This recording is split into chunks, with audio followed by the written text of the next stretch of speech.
Johnny Culver is the managing director of New York's Equity Library Theater, which presents a semi-annual festival of new works by American writers, as well as rare plays and screenplays in association with the New York Public Library. Johnny also manages the Woodside Players of Queens and the Fifth Avenue Theater. He has directed students of HB Studios, AADA, Lenox Hill House, Encore Center, and Circle in the Square Theater School. His plays have been performed in New York, Texas, and Philadelphia. He has directed over 50 productions in the tri-state area. You can find out more about Johnny and his work at the website equitylibrarytheater.info. For this reading of Crummy, the role of Elmer is played by Jason Cohen. The role of Dorette is played by Regina Yeager. The role of Loreen is played by Julie Stackhouse, with opening intros and descriptions read by Johnny Culver.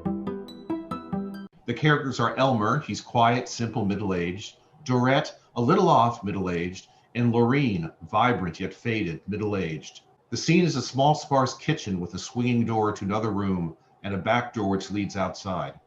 Dorette sits at the table, head in her hands. Behind her, the door to the icebox is open. Dorette, your sister will be here any minute. Are you dressed? Dorette? Elmer enters and sees Dorette.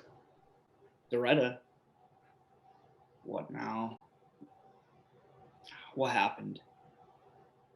Here are your glasses. Put them back on. Thank you, Elmer. Ugh. Ooh, these crummy glasses, they're gonna need a little more tape, I think. Oh, crumbs.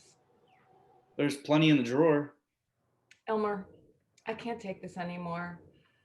I'm packing up my things and going back to live with my sister. This is all too difficult. And she could take me back tonight. Dorette, what happened? I think you're still a little overwhelmed. Let me get you a glass of cold water. He goes to the sink and gets a glass of water. You look a little warm. Don't bother with the crummy water faucet, Elmer. I broke it. Broke it? It won't give hot water or cold water. You lift off the faucet and the plain water comes out. It won't change temperature. Everything I do here it goes wrong. You lift it, then you move it from side to side, Dorette, and then you get it hot and cold water. I thought I explained that to you when you moved in. He hands her the water. But, that was a week ago. You may have forgotten. Oh, you're right. I must have forgotten, Elmer. There's just so much to remember. Thank you. She drinks the water. It tastes like the cold water from my sister's faucet. Like I was back there. Like it's like Loreen and me. She'll take me back. I know it. This water faucet? It's just something that you have to adjust to. You adjusted to other things here, most things. You don't want to go back with your sister. I don't want you to go back. You're right. I adjusted to sleeping on the couch at night with my cardboard box nearby. I have to go very far in the morning to get my food in the morning, and I adjusted to making a salad every night. That's not quite what I meant. But it's been very difficult for me. This place, your place, but things I never had in my sister's apartment, a radio by the couch, my own shelf by the kitchen sink to put my toothbrush and water glass, a box in the wall that makes a noise when someone is here. I want you to be comfortable, Dorette. Let's go get you ready to see your sister, okay? She's going to take us out for some food. And she can take me home with her. No. Then, after she brings us back, we can put away your book collection like you wanted us to. Is that pretty dress of yours still in the box? All of my things, most of them, are still in my cardboard box. Once you're all cleaned up, you'll feel better. All these modern things. Just now I was putting the leftover salad in the ice box in those crummy bags. He points to the floor. They didn't get very far. I see. Your salad. I opened the icebox door and was about to put the bags of leftover salad into the drawer at the bottom when I noticed. It's not broken, is it? The front of the drawer said dairy. Your icebox was telling me not to put salad in the drawer, but to put dairy in the drawer. It's only Then I looked at the other door and it said produce, telling me to be more productive. And how much salad does that icebox want me to make? She stands up. I'm sorry, Elmer. This isn't going to work out. I can't work as hard as that icebox wants me to. Work? Dorette, I want you to be happy here. Let's forget about your dress and put away your book collection. I did. This morning. When you left and didn't come back for 8 hours? I went to look for work, Dorette. I've been doing it every day since you came here. Where's your book collection? Let's see it. On my shelf by the kitchen sink. I won't take long to pack them up. I can put them back in my box. I want to go home. Elmer goes to the bookshelf and looks. There's your sister. Dorette, please think about what you're doing. Box on the wall. Someone is going to be here soon. I just know it.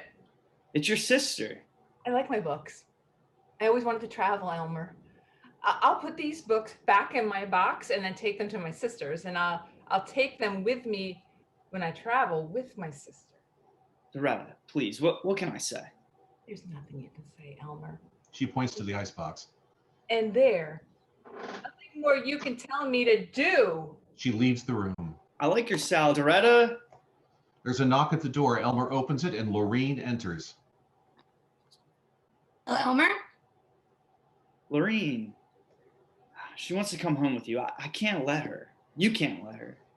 Well, she does. Have you been taking care of her, like you promised? Of course I have. In the morning, we eat. I go out and look for work. And then she stays here with her radio and makes salad. At night, we eat and we talk.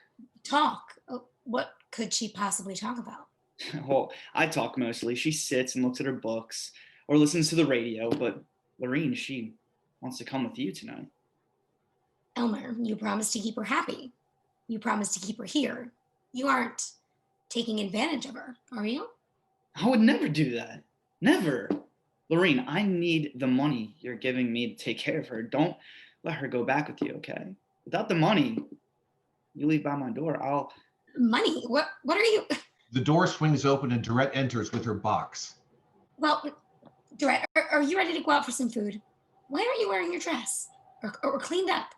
I'm not wearing my crummy dress. I want you to take me home.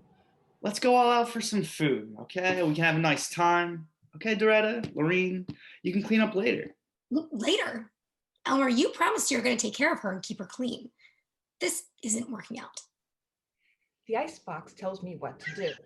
It tells me to work harder, to be more productive, to make more salad. Loreen, and it tells me what to put into the crummy drawers. Dorette, you and I are going to go out for some food. Bring your box and we'll be going. Elmer, I'm sorry this didn't work out. Goodbye. She goes through the open door. Dorette, please stay. Goodbye, Elmer. She goes through the door and stops. I won't be leaving money by your door for you anymore. You're too crummy and not very smart, and you should have taken advantage of me. They leave. Taking advantage? I didn't like crummy salad anyway. And curtain. I love the Dorette character. Yeah.